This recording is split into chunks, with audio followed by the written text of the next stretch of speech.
کله کله ځینې خلک په یو او بل دومره اعتبار شروع کړي چې د یو بل نه د کور ستر او پرده هم ماته کړي او بیا خبره ورانه شي.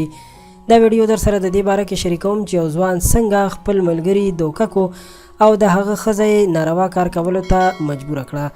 دا ویډیو در سره خامخا تر اخره وګورئ. دوستانو دا واقعه د دوو ملګرو ده چې د یو نوم عمران او د بل نوم اسد و. د دوی دواړو ډیره خوږه دوستي وه. په دې دواړو کې عمران لږ غوندې بدعمله و.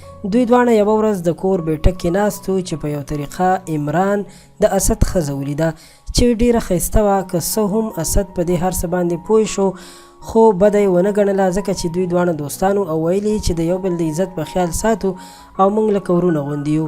خو یوه ورځ عمران اسد ته وویل چې ته زما یو کار وکړه. د جومات ملا سره هر مازدیګر کښېنه او هغه مشغوله وه ځکه چې زه یې په ښځه باندې عاشق شوی یم او روزانه به هلته ورځم. اسد دا خبره نه منله خو بیا عمران ډیر مجبوره کو نو خبره یې ورسره ومنله. هغه به هره ورځ د مازدیګر نه تر ماښامه د جومات ملا سره ناستو او هغه به یې مشغول ساتلو. فکر به یې کولو چې زما ملګری عمران د ده د ښځې خواته ورځي. اخر دغه هلک سوچ وکړو چې زه ولې ملا سره داسې کار وکړم.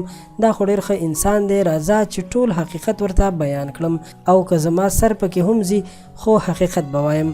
هغه زړه وکړو او ملا ته یې ټولې خبرې وکړې چې ستا ښځې سره عمران داسې کارونه شروع کړي دي. ملا موسکی شو او حیران هم شو چې ما خو لا واده هم نه دی کړی نو زما ښځه د کوم ځای نه پیدا شوه. تا ته څه غلط فهمي پیدا شوې ده. هلک چې دا خبره واورېده یکدم یې سر وچورلېدو او ذهن ته یې خبره وغورځېده چې ما سره مې ملګري بله لوبه شروع کړې ده. هغه زر تر زره د ملا نه اجازت واخیست او خپل کور ته لاړو. کور ته په تلو سره یې ولیدل چې خپلې ښځې سره عمران یعنې د ده ملګری پروت دی او په ناروا کار اخته دي. په دې سره سړی په ځمکه کېناستو او د سترګو لاندې توره تیاره جوړه شوه. ډېر زیات خفه شو خو دواړه یې په موقع باندې ونیول. ځان سره یې وویل چې څه مې کرلي و هغه مې وریبل. که ما د ملا د ښځې په خلاف دسیسه او پروګرام نه و جوړ کړی نن به ما سره داسې نه کېدل. په خپل کار یې ډېر افسوس وکړو. بیا به یې توبې وویستې او د الله پاک نه یې د خپل کړي عمل معافي وغوښته. دوستانو که یو څوک چاته د ګناه هوارولو لاره برابروي نو بېشکه چې دغه انسان به ورسره هم په ګناه کې شریک وي او الله پاک به یې ترې بدل هم اخلي. نو دې ځوان سره هم دغسې وشول. امید لرم چې دا عبرتناکه ویډیو به ستاسو خوښه شوې وي.